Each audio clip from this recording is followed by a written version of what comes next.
જન્માષ્ટમીના બીજા દિવસે આપણને હસતી રડતી ફિલ્મ જોવા મળે છે. કોણ હસે છે? જેને દર્શન કર્યા, નંદોત્સવનો આનંદ કર્યો એ હસે છે.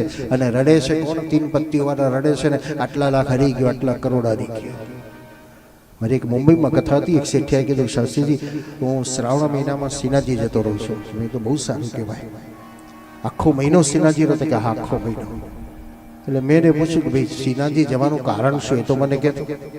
પછી એણે એની હિસ્ટ્રી કીધી કે મહારાજ હું તીન પત્તીનો રસ્સી હતો, શ્રાવણ મહિનો આવેલ આખો મહિનો જુગાર રમતો હતો અને એક વખત કરોડ રૂપિયા હારી ગયો. એટલે નક્કી કર્યું કે આવે ને એ પહેલા ભગવાનના ચરણમાં જતું રહ્યું.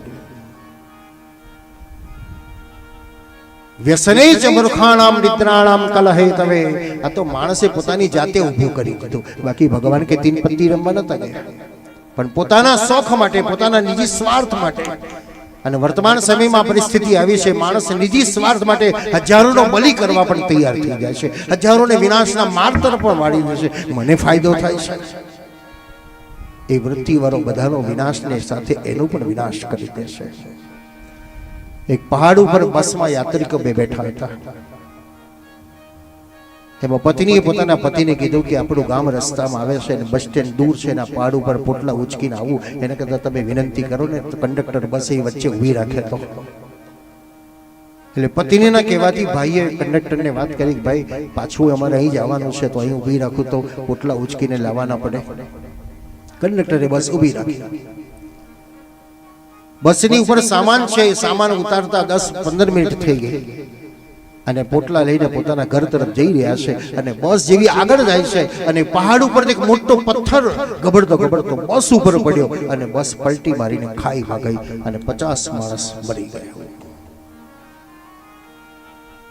પેલી બહેન તો ખુશ થઈ ગઈ, હે ભગવાન તારો આભાર કે અમે ઉતરી પડ્યા ને બચી ગયા. પણ પેલો ભાઈ આ દ્રશ્ય જોઈને એની આંખમાં આંસુ આવી ગયા, રડવા લાગ્યો. પત્ની કહેવા લાગી, અરે ભગવાને આપણને બચાવી લીધા, આપણે હારું થઈને ઉતરી પડ્યા, તમે કેમ રડો છો? ત્યારે પતિ બોલ્યો છે, તે તારા નિજી સ્વાર્થ માટે બસને ઊભી રાખી અને 10 મિનિટ બગાડી. એ પહેલા જો બસ નીકળી ગઈ હોત તો આ પથ્થર એમને સીધો ખાઈમાં જાત. પણ આપણા લીધે આપણે આ બસને ખાઈમાં નાખી, આપણા નિજી સ્વાર્થ માટે. આજે સમાજમાં વ્યક્તિગત પોતાના સ્વાર્થની અંદર સમાજને અવડા માર તરફ વાળી રહેલો છે. એનું ક્યારેય કલ્યાણ થતું નથી. સમષ્ટિનો વિચાર કરીને ચાલો. કદાચ મારે 5 રૂપિયા ઓછા મળી જાય તો વાંધો નહીં, પણ બીજાના સમાજને 500 બચી જતા હોતો. પણ આપણે આપણા માટે બધાને બનાવી દઈએ ને. એક ગામમાં એક જમાત આવી હતી અને જમાતના 10-15 ઠેકેદારો પણ એવા હતા લમસ્ત, અને ગામમાં ઢંઢેરો પીટાવી હતો કે મહાન ચમત્કારી ગુરુજી પધાર્યા છે, ચમત્કારી ગુરુજી પધાર્યા છે, ભગવાનના દર્શન કરાવવાના છે, ભગવાનના દર્શન કરાવવા, ચાલો ચાલો ચાલો. પછી તો તમાશાને તેડું હોય જ નહીં. આવું મફતિયો ભગવાન મળી જતા હોય તો આખું ગામ ટોળે ટોળે આવી ગયું.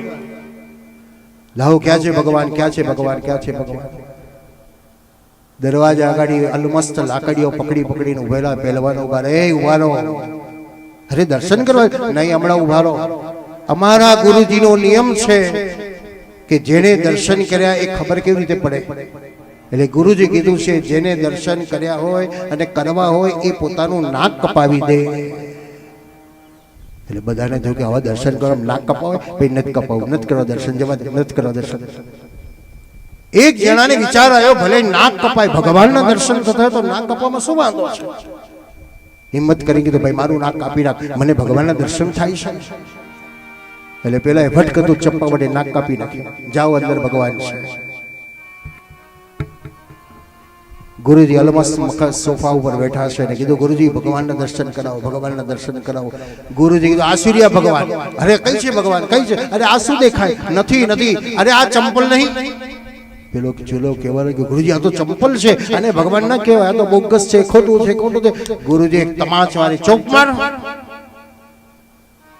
ગામમાં જઈશ ને પાછો તો બધા તને બુચ્ચીઓ બુચ્ચીઓ કહેવા લાગશે. ઓ આ વાત સાચી, હું એકલો જ બુચ્ચીઓ આખા ગામમાં થઈ ગયો, હવે શું કરું? ગુરુજી કીધું, એક કામ કર, તું બધાને જઈને કે મેં ભગવાનના દર્શન કર્યા, મેં ભગવાનના દર્શન કર્યા. અને આખો બુચ્ચીઓ સમાજ બની ગયો. સમાજની અંદર આ વિકટ જે પરિસ્થિતિ આવી છે, સત્યનો રાહ બતાવવાની જે જરૂર છે, સત્યના માર્ગ તરફ વાળવાની જરૂર છે. શાસ્ત્રથી સત્યમ પદો ધર્મમ ચરો.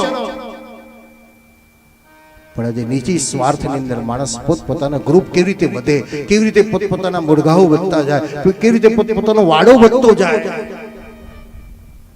એ સમાજનું ભલું શું કરી શકવાનું છે? કૃષ્ણના વિચાર સમાજને ક્રાંતિકારી જે આપ્યા છે, શ્રીમદ ભાગવતે અનુભૂતિ કરાવડાવે છે.